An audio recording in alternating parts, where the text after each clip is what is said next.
Oke, sudah bisa. Mohon maaf ya, teman-teman.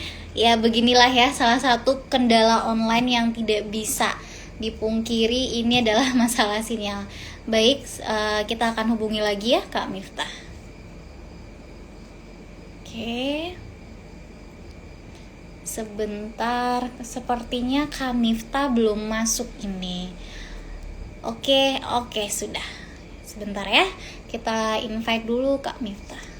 Di sini juga sudah ada Pak Ketua IPK Sumbar kita nih, Bang Hafiz. Selamat malam, Bang Hafiz. Juga ada Sabrina malam. Nah, sudah. Sepertinya memang kita harus ini ya, harus berdoa yang kuat gitu. Semoga tidak ada lagi gangguan dengan Iya, ini sinyal. memang tidak bisa diprediksi ya kayak masalah Iya, sinyal betul. ini. Oke, Mm-mm. oke. Nah, jadi lupa nih sampai mana tadi.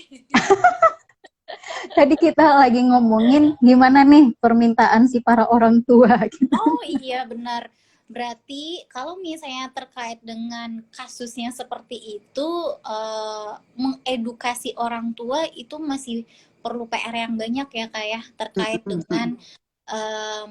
permintaan surat kesiapan sekolah itu, Betul, betul. dan pentingnya ibaratnya bukan hanya formalitas saja ya, tetapi Mm-mm. memang anak diwajibkan untuk melakukan evaluasi psikologis sehingga anak dinyatakan dia benar-benar siap atau tidak siap untuk mengikuti sekolah.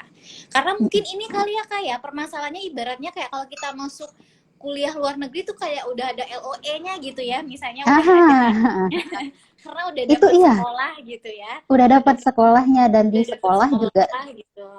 sudah ada persetujuan gitu. Ada persetujuan tinggal Nah, oke, dari sisi sekolahnya dengan persyaratannya ini mereka sudah memenuhi standar mereka, tetapi dari segi mm-mm. psikologisnya gitu ya juga perlu Mm-mm. terkait dengan ininya hasilnya gitu ya Kak. Iya, kesiapan Itu anak. berarti Itu rata-rata kayaknya gimana, anak Cak? yang di bawah itu berarti yang untuk meminta itu kan 6 tahun ya, di bawah 6 tahun ya. Iya, di bawah 6 tahun betul. Nah, Mm-mm. kayaknya ini juga kita perlu banyak-banyak bekerja sama dengan Mm-mm. teman-teman, Bapak Ibu guru gitu, untuk bisa memberikan apa ya sedikit gambaran kepada para orang tua bahwa eh, kesiapan si anak itu untuk bisa sekolah bukan hanya melalui tes yang diadakan di sekolah, apalagi yang bersifat tes baca tulis dan hitung gitu, karena Mm. memang pada beberapa kesempatan orang tua tidak bisa menerima bahwa hasil pemeriksaan si anaknya menyatakan si anak belum disarankan masuk sekolah karena si anaknya sudah bisa membaca, menulis, dan berhitung gitu. Mm. Dan di beberapa kesempatan juga sempat bertemu dengan para orang tua yang mengatakan, saya akan tanggung resikonya. Nanti apapun yang terjadi di belakang, kalaupun si anak ini kesulitan di sekolah itu, Mm. saya akan mencarikan guru les untuk anak saya ini, gitu. Yes, Nah, itu tidak sekali dua kali banyak ketemu sama orang tua yang banyak sekali yang seperti banyak itu. sekali.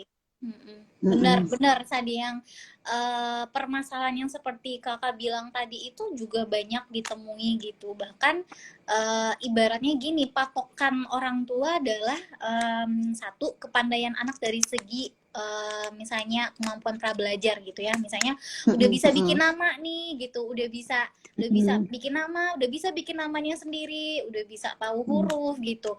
Tetapi masalah kesiapan sekolah itu bukan terkait dengan akademis aja ya kayak kemampuan pra belajar Betul, juga ya. betul. Ha-ha. Yang lebih luar biasanya itu di beberapa kesempatan juga ada orang tua yang demi si anak ini bisa masuk sekolah gitu ya, bertanya berapa harga si surat ini supaya bisa Ah, dikeluarkan gitu. Jadi di dalam tanda kutip surat ini seperti bisa diperjualbelikan seperti itu. Nah, itu yang kita perlu sekali untuk memberikan pemahaman bahwa ini bukan sekedar surat rekomendasi saja, tetapi ada aspek-aspek yang kita perhitungkan di sana. Yang mana aspek itu bukan hanya mengenai baca tulis dan hitung gitu. Kita melihat kesiapan dia di dalam perilaku atau sikap belajarnya seperti apa gitu. Secara emosinya juga seperti apa. Karena pernah di dalam satu kesempatan, ini udah bergabung belum ya? Barangkali bergabung di sini. Ada seorang anak yang ketika usia masuk SD itu, ketika dia ingin masuk SD itu usianya 5 tahun 7 bulan gitu. Di kemampuan pra-akademiknya dia lolos, secara psikologisnya juga sudah siap. Jadi semua hasil pemeriksaan itu bagus sehingga rekomendasi ini sudah dikeluarkan gitu. Tapi ketika sudah sekolah sempat berkata, Bunda, aku mau postpone dulu 1 tahun gitu. Kenapa gitu? Aku kangen Bunda, di sekolah itu lama sekali gitu. Jadi tidak ada permasalahan di sekolah, dia bisa beradaptasi dengan baik, bisa menyelesaikan tugas-tugasnya di sekolah dengan baik gitu. Tapi beberapa bulan pertama itu dia merasakan rindu terhadap bundanya gitu. Karena kan bagi anak-anak persepsi mereka terhadap waktu ini, kalau kita merasakan bahwa waktu 6 jam itu sangat singkat untuk kita belajar. Tapi ketika anak baru masuk SD, waktu 4 jam itu sudah terasa sangat lama bagi mereka gitu. Jadi anak ini sudah pun melakukan evaluasi pemeriksaan untuk masuk sekolah, masih saja dia menemui kendala ketika di sekolah tersebut gitu. Jadi memang ini perlu sekali untuk diperhatikan, gini, nggak bisa yang sekedar udah masuk sekolah selesai gitu. Dan akhirnya jadi nggak nyaman juga untuk si anak ya kan menjalani persekolahan gitu ya. Jadi sekolah itu ketika ya keinget bunda gitu, walaupun secara kemampuan dia, kemampuan belajarnya, kemampuan adaptasinya, kemampuan dia untuk menyesuaikan diri, dia sebenarnya mampu gitu. Tapi kesiapan emosinya untuk bisa apa ya, mandiri terpisah seperti itu, dan pemahaman terkait dengan waktunya itu juga ya benar yang kakak bilang. SD itu kan kalau misalnya TK kan ya 2 jam 3 jam gitu ya. Sekarang kalau kita masuk SD masuk jam 7, pulang jam 12, atau jam 1 gitu. Dan anak lebih banyak waktu untuk mendengarkannya. Itu kan sebuah tantangan yang luar biasa bagi anak. Iya, gitu. Bagi mereka. Jadinya barangkali Ica juga pernah kayak gitu kan, menghadapi anak yang ketika dia masuk SD itu, ketika di SD dia kesulitannya bukan terkait dengan kesulitan-kesulitan yang berbau akademik gitu, tapi mungkin kesulitan yang berbau dengan si adaptasi barangkali gitu kan, atau secara emosi gitu, di sana susah untuk memiliki teman, merasa kesepian seperti itu barangkali. Nah, ada juga ya benar Kak, karena dan terkadang ada juga tipe orang tua yang justru ketika anaknya itu sudah dinyatakan siap secara semuanya gitu ya, udah siap itu dari profilnya, justru orang tuanya yang ngerasa udahlah jangan usah lah sekolah cepet-cepet, karena saya dulu ngerasa saya sekolah cepet gitu, terus saya nggak ngerasain nyaman gitu, saya nggak seneng, pengen main-main dulu aja. Justru kekhawatirannya timbul dari orang tuanya gitu. Misalnya ketika anaknya menunjukkan minat belajarnya cukup tinggi gitu, minat untuk ingin tahunya cukup tinggi gitu, tapi ada juga kekhawatiran dari orang tua yang justru tapi saya nggak mau masukin anak cepet-cepet gitu, karena saya dulu pernah masuk sekolah cepet gitu dan itu nggak enak gitu gitu kan. Nah itu pernah ditemukan juga itu orang tua yang seperti itu. Kangen main gitu ya. Iya, kangen main yang gitu, bebas gitu, nggak harus duduk tenang memperhatikan gitu, nggak. Ya itu, karena ketika kita ngomongin tentang serba-serbi kesiapan sekolah, salah satu hal yang membuat kenapa pentingnya kesiapan itu karena perubahan tuntutan ketika anak itu dari TK ke SD itu kan ya Kak ya, dari rentang waktu belajarnya gitu.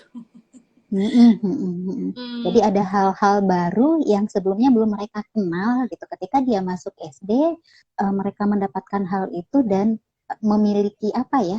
Itulah tugas mereka ketika berada di SD gitu, untuk memenuhi tuntutan-tuntutan yang seperti itu. Mungkin kata tuntutan sedikit agak ini ya, agak menakutkan ya, tapi ada sesuatu hal yang harus mereka capai ketika mereka berada di sana gitu, harus mereka tunjukkan gitu ya, perform gitu kan ya. Benar. Oke, jadi tadi kita udah ngobrolin bahwa kalau misalnya tentang ngomongin kesiapan sekolah itu tidak hanya terkait dengan formalitas untuk minta siap surat sekolah aja, tetapi juga harus disertakan dengan asesmen dan evaluasi psikologisnya. Kemudian kita juga harus ini ya kayak punya peran penting juga nih para psikolog dan rekan sejawat lainnya untuk mengedukasi orang tua dan guru gitu. Ya Kak. Betul. Kemudian PR kalau ya. tentang PR-nya masih banyak. Masih Ya kalau banyak. lihat dari kasus-kasus yang kemarin. Kemudian Kak, nih kalau terkait dengan serba-serbi sekolah, apalagi nih yang paling menarik yang belakangan ini Kak? Yang paling menarik belakangan ini adalah ini dari dua sisi yang berbeda gitu. Jadi memang ada nih orang tua yang seperti Ica cerita tadi, nanti aja biar anaknya puas dulu bermain baru masuk SD gitu. Tapi yang salah satu yang menarik, tapi mungkin ini agak kurang apa ya, kurang populer gitu ya, nggak terlalu banyak juga yang mengalami barangkali ketika si anak ini memiliki keterlambatan dalam perkembangan. Nah, ketika anak ini memiliki keterlambatan di dalam perkembangan, kemudian usianya nanggung-nanggung 6 tahun kurang gitu kan, mungkin 5 tahun 10 bulan, 5 tahun 11 bulan, kemudian meminta rekomendasi untuk siap masuk SD gitu. Ini juga cukup banyak terjadi gitu. Nah, kalau dalam situasi seperti ini tentunya kita melihat bahwa dengan situasi anak sudah memiliki keterlambatan di dalam perkembangan, kemudian dia memasuki satu SD itu, sekolah SD itu kan institusi gitu, yang ada aturannya, yang ada ketentuannya. Aturannya sudah sangat baku ya, Sudah sangat baku gitu. Dibandingkan sekolah ini ya, TK, iya. prasekolah. Sedangkan dengan situasi yang biasa mereka hadapi saja, mereka masih berjuang keras untuk bisa beradaptasi dengan itu. Apalagi harus memasuki suatu tuntutan yang baru. Tentunya ini akan lebih sulit bagi mereka gitu. Nah, banyak sekali yang di bagian-bagian sini yang butuh untuk diyakinkan si para orang tuanya bahwa ayo tunda dulu aja gitu. Sebelum si anak ini memasuki si SD, banyak PR yang harus dituntaskan yang bisa saja terjadi kalau misalnya itu memang jenisnya adalah gangguan perkembangan. Pastinya setelah 1 tahun ditunda pun kemungkinan belum teratasi gitu kesulitan yang tadi itu gitu. Nah, apalagi kita memasukkannya dalam waktu yang lebih dini gitu. Nah, itu sih barangkali kasus atau cerita yang sering masuk juga. Sering ya. Apa ya ceritanya? Mungkin ini apa ya? Mungkin orang tua barangkali punya harapan ya kayak harapan ketika ingin memasukkan anaknya tepat waktu di usianya mau 6 sampai 7 gitu. Karena mereka punya ekspektasi bahwa kan bisa aja gitu, atau mungkin punya harapan ya anak saya sama kok gitu, anak saya akan bisa kok gitu, nanti akan bisa aja gitu. Berarti ini memang Ica sebenarnya pernah menemui juga Kak, cuman ketemunya udah waktu SD, tapi ketika di waktu SD gitu. Nah ternyata dirunut ke belakang gitu ya. Iya.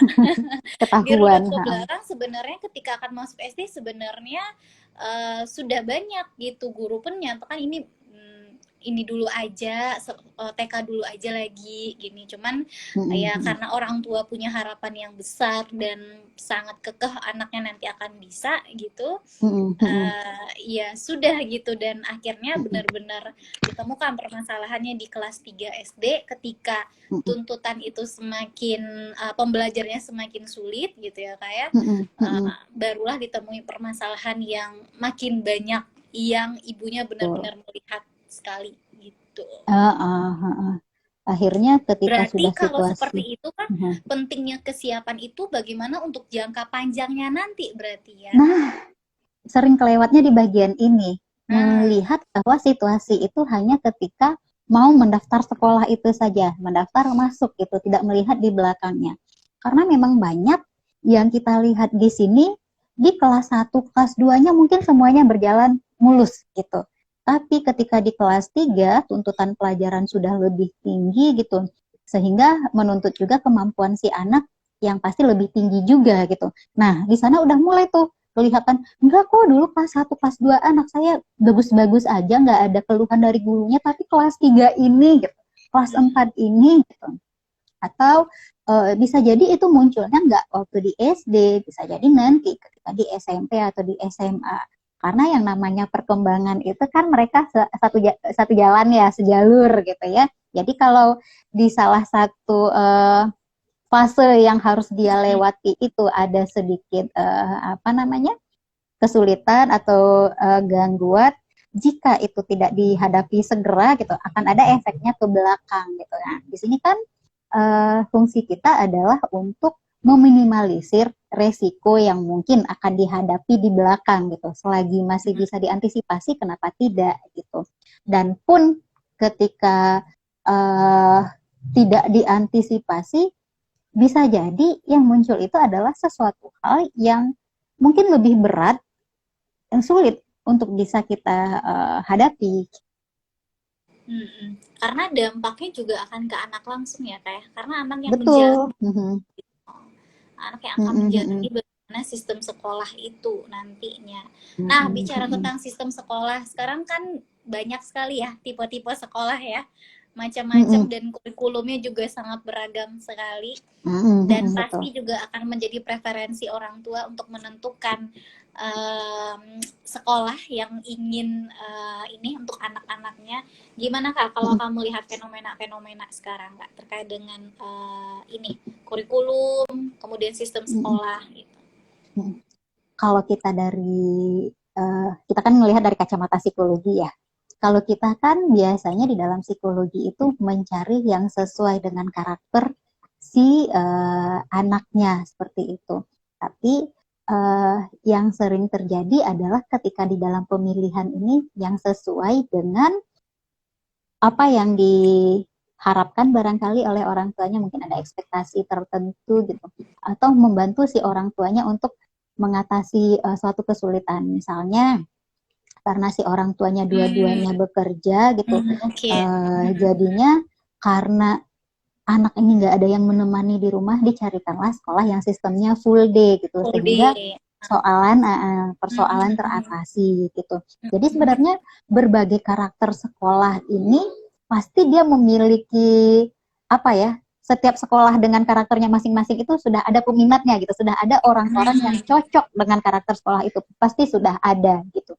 Tapi ketika kita menentukan sekolah mana yang akan dimasuki oleh si anak, tentunya kita menyesuaikan dengan karakter si anak ini. Supaya apa? Tentunya tujuan kita di sini adalah supaya si anak bisa menjalani pendidikannya dengan nyaman, dan tentunya juga di sini orang tuanya yang juga bisa berkomunikasi dengan pihak sekolahnya dengan baik, sehingga tadi si anaknya udah nyaman sekolah di sana, komunikasi yang terjalin antara orang tua dengan pihak sekolah juga bagus, pasti akan membantu si anak untuk lebih apa ya, lebih berkembang dengan ya optimal dengan bantuan si sekolah itu gitu. Karena sesuai dengan karakteristik ininya karena ya, sesuai karakteristik anaknya. Ya mungkin si anak ini karakteristiknya dia membutuhkan pendampingan khusus, sehingga dicarilah sekolah yang memang menerapkan sistem inklusi. Nah ini nih paling banyak nih sekarang ini. Karena kalau di rumah sakit gitu, kalau di rumah sakit itu banyak kasus-kasus yang terkait dengan datangnya itu laporannya gangguan belajar gitu. Tapi ketika kita cek segala macam, memang kemampuannya yang di bawah rata-rata gitu, di bawah rata-rata, bahkan yang jauh gitu di dalam taraf disabilitas intelektual. Nah, pastinya dalam situasi seperti ini tidak bisa mengikuti tuntutan dari sekolah seperti pada umumnya gitu. Perlu ada penyesuaian gitu. Nah, serba-serbi yang seperti ini nih yang jadi jadi menarik nih kalau di rumah sakit. Jadi mau nggak mau di sini kita sebagai psikolog klinis gitu, sedikit banyak perlu belajar juga seperti apa sih sekolah itu, gimana sih sistem di sekolah itu, mau nggak mau kita harus belajar. Gitu ya. Pembelajaran juga, karena sering-sering lihat juga buku materi pelajarannya seperti apa ya gitu. Iya betul. Baru menyadari ternyata pelajaran SD sekarang itu sulit ya. bertema-tema gitu dalam satu bertema-tema. maksudnya satu tema cuma mempelajari banyak hal gitu. Misalnya ada Betul. matematikanya, Ha-ha. ada sosialnya, di Mm-mm. sana ada bahasanya. Itu kan berarti Mm-mm. butuh kefleksibilitasan anak juga untuk memahami Ha-ha. Ha-ha. Kalau pembelajaran kita, itu dalam waktu betul. singkat ya. Nah, itu dia. Padahal kalau kita lihat memang sebenarnya dalam hidup ini mau matematika, mau sama Hmm, IPA-nya, itu kan semuanya saling terkait gitu ya, nggak bisa benar. dilepas-lepas, memang sesuai gitu. Tapi kalau dilihat dari kemampuan si anak pada waktu itu, mungkin kalau untuk saya sendiri ngerasa, aduh rasanya dulu waktu kelas segini belum belajar sebegininya deh. Rasanya dulu tuh masih belajar ini Budi gitu. Iya betul. Kalau sekarang udah nggak ada Budi. Gak ada Budi lagi. Sekarang namanya sudah lebih ini apa ya? Kadang-kadang susah dibaca Ya, bahasanya, bahasa yang kekinian. jadi hal-hal yang seperti ini sebenarnya psikolog juga harus ini ya punya pengetahuan Aha, juga ya Kak ya terkait iya, dengan harus update ya. harus update gitu. Ini tipe-tipe sekolah apa sih? Karena memang jujur Kak pernah juga ada klien yang datang gitu, Ibu saya bingung mau masuk sekolah. Jadi sudah survei orang tuanya, sudah survei ke beberapa sekolah. Menurut Ibu dengan hasil pemeriksaan Ibu, ini tipe sekolahnya yang mana ya? Menurut Ibu yang ini. Cuman orang tua memang sudah punya preferensi, dia akan lebih berat ke yang mana gitu. Tetapi kadang nego gitu ya, kadang ini nggak bisa Bu. Jadi biar nggak merasa bersalah gitu, jadi dikonsultasikan dulu sama psikolognya gitu Konsultasi kan ya. bener. Ini beneran nggak bisa gitu. Cuman ya itu ya, kita kan kalau misalnya tugas psikolog seperti yang Kak bilang tadi akan kembali lagi gimana sih anak mampu menjalankannya dengan secara nyaman sesuai dengan tuntutan dan tugas perkembangannya gitu. Karena Betul. ujuk-ujuk ya iya walaupun memang orang tua memiliki kendali dan gitu ya terhadap anaknya nanti gimana pembentukan karakter pendidikannya gitu, tetapi mengetahui bagaimana sisi perkembangan anak, kemampuannya, karakteristik itu juga akan mempengaruhi dari proses pendidikan dan karakter tadi ya tentunya ya Kak ya. Oke, karena nih kalau dibilang artis-artis sekarang justru malah ini ya kan misalnya anaknya baru bayi tapi udah mulai misalnya kan ada yang daftar tunggu tuh 2 Dipilihkan, iya, tahun, 3 tahun gitu untuk iya masuk betul. sekolah ini dengan DP luar biasa sekali gitu kan. Nah, itu kan juga ya itu tidak bisa disalahkan juga karena memang orang tua memiliki ekspektasi dan harapan tentu ke anak. Iya, ya mudah-mudahan di sekolahnya itu bisa memfasilitasi si anak ini gitu untuk bisa Hmm. berkembang sesuai dengan arahnya si anak gitu ya. Kita doakan saja gitu ya. Betul. Karena memang sekarang kurikulumnya macam-macam ya kalau terkait dengan ada beberapa sekolah-sekolah swasta gitu yang terkait dengan pengembangan-pengembangan anak itu banyak sekali gitu dan rasanya itu bisa memfasilitasi berbagai karakteristik anak yang sangat-sangat unik gitu ya Kak. Iya. Orang tuanya Oke, juga unik ya, jangan lupa. iya benar. Lupa bener. Anak yang unik kan dari orang tua yang unik juga. Oke. Betul. Terus serba-serbi sekolah selain terkait dengan tadi kita ngomongin surat, terus ngomongin tentang sistem sekolah, apalagi nih? Apalagi nih Kak kira-kira? Apalagi ya, Satu mungkin ya, lebih ke satu ini. hal yang ini terkait dengan umur. Pemerintah kan sebenarnya juga Mm-mm. sudah menetapkan batasan umur ya, terkait Iya, dengan betul. anak yang boleh masuk SD gitu. Ini mungkin yang akan menjadi pemicu tadi ya, surat untuk kesiapan Ya, masuk sekolah tadi. iya, keluar. Ya kalau kita lihat sendiri kan sebenarnya kenapa ada ketentuan umur ini, karena memang disesuaikan dengan tahapan si anaknya gitu, sudah berada di level mana, apakah sudah berada di level dia bisa belajar dengan cara seperti itu atau tidak.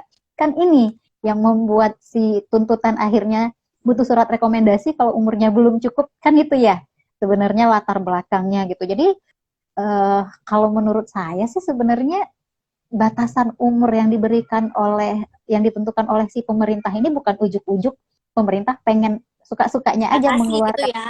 Batasi Ada, sebenarnya gitu. ada pertimbangan di belakang itu yang mungkin belum semuanya yang tahu gitu, yang tersentuh oleh informasi itu. Kenapa sampai nanggung Bu gitu, ini Iya, umurnya udah 5 nanggung tahun gitu ya, 10 banyak kan. bulan gitu.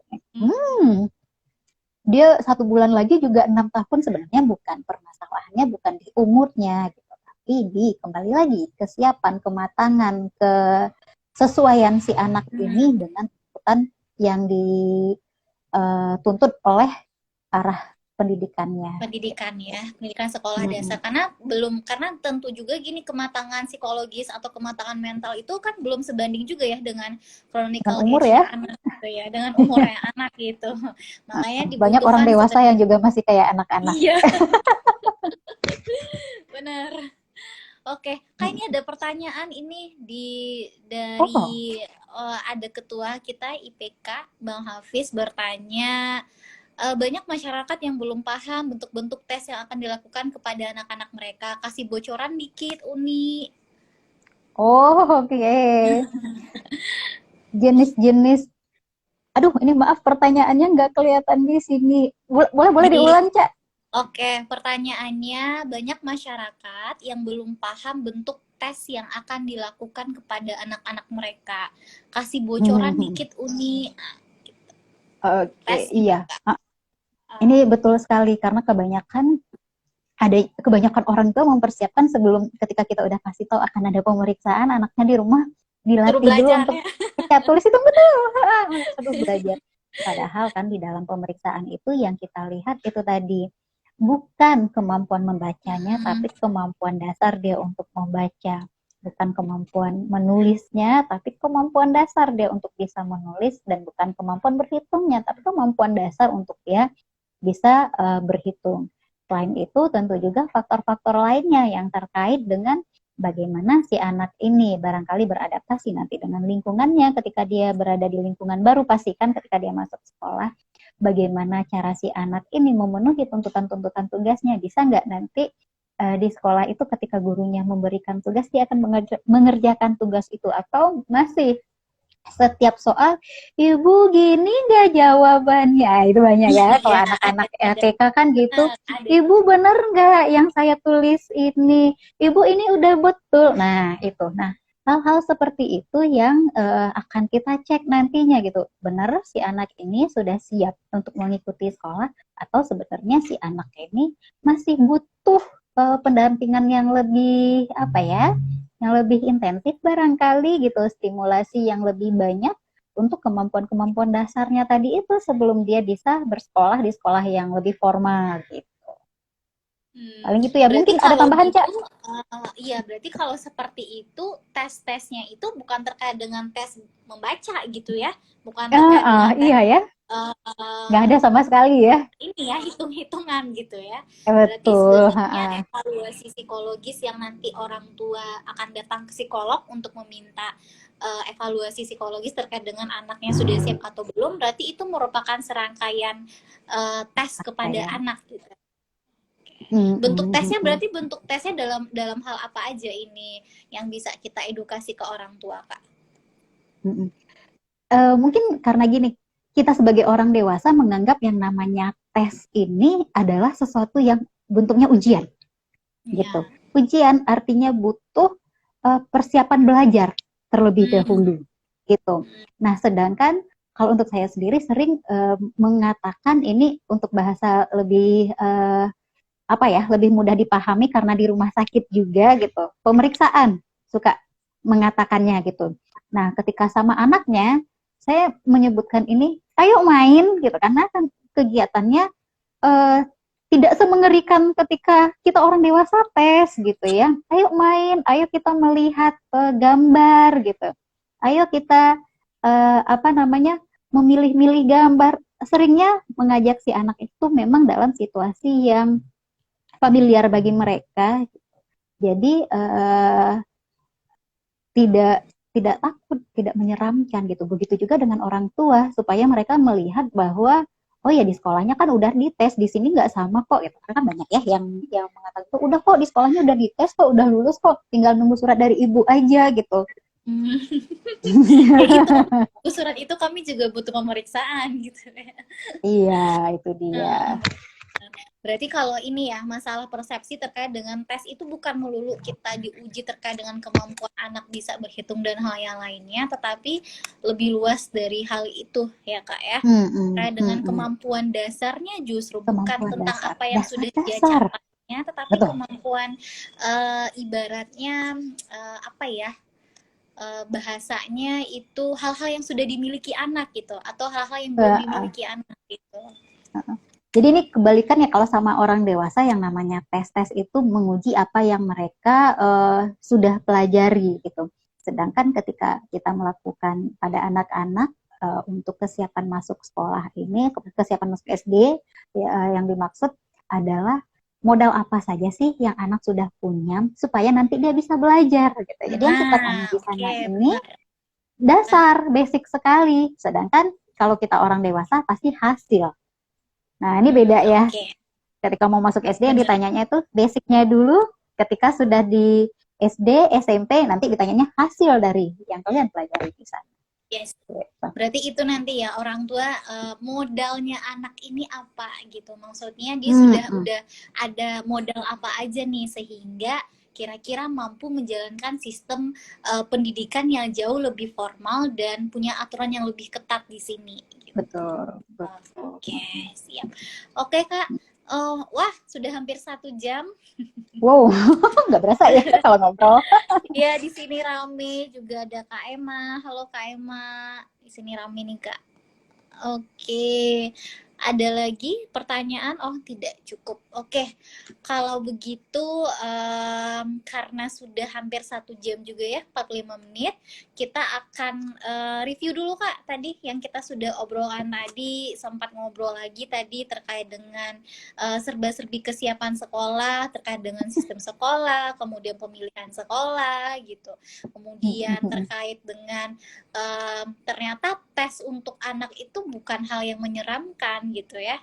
Persepsinya bukan diuji, tetapi justru bagaimana senyaman mungkin kita bisa mengetahui modal anak itu apa yang sudah dimiliki anak untuk bisa menjalani sistem sekolah. Oke Kak, ada yang mau disampaikan untuk terakhir kesimpulannya? Oh ini barangkali bocoran. Sekarang kita kan lagi ngobrolin serba-serbi untuk pemeriksaan kesiapan masuk sekolah dasar gitu. Nah, rencananya kita di dalam beberapa hari ke depan juga akan ada membahas lebih dalam lagi mengenai minggu depan ya. Oke, pemeriksaan kesiapan masuk sekolah ini. Jadi kalau yang tadi teman-teman belum sempat bertanya gitu atau telat untuk masuknya, nah tunggu jadwal berikutnya. Kita akan bahas lebih dalam tentang ini. Insya Allah nanti informasinya akan ada di Instagramnya IPK Sumbar. Ya, Cak ya? Ya, benar. Jadi buat teman-teman nanti yang hari ini kita baru bahas terkait dengan serba-serbinya kesiapan sekolah. Insya Allah kita akan bahas lagi lebih dalam seperti seperti gini. Anak saya mau masuk sekolah tuh patokannya apa ya, tolak ukurnya apa ya gitu. Saya bisa tahu anak udah siap sekolah tuh dari mana. Nah, nanti akan dibahas lagi minggu depan insya Allah. Yang pastinya juga dari anggota IPK. Jadi buat teman-teman yang belum sempat bertanya, silakan disiapkan pertanyaannya. Insya Allah kita akan bertemu lagi minggu depan di Bakaba IPK Sumbar. Oke, Kak Miftah, terima kasih Kak Miftah atas waktunya sudah mengisi obrolan malam minggu ini dengan sangat berisi sekali. Oke, selamat bersabtu malam Ica, nggak mau malam minggu. Oke, selamat bersabtu malam juga Kak. Selamat bersabtu malam. Terima kasih teman-teman semuanya. Izin pamit dulu ya. Assalamualaikum. Waalaikumsalam. Oke, teman-teman, untuk Bakaba malam ini, terima kasih atas waktunya. Iya, terima kasih Kak. Insya Allah nanti kita akan sharing lagi di minggu depan. Kita akan bahas lebih dalam lagi, kita akan kupas tuntas lagi terkait dengan kesiapan sekolah, karena ini memang periode-periode kita banyak sekali nih pertanyaan-pertanyaan tentang kesiapan sekolah. Saya Ica dari IPK, IPK Sumber. Mohon maaf kalau ada kesalahan dalam penyampaian, dan juga mohon maaf ya tadi sempat terputus di awal karena kesalahan sinyal. Terima kasih, sampai ketemu. Assalamualaikum warahmatullahi wabarakatuh. Selamat malam semuanya.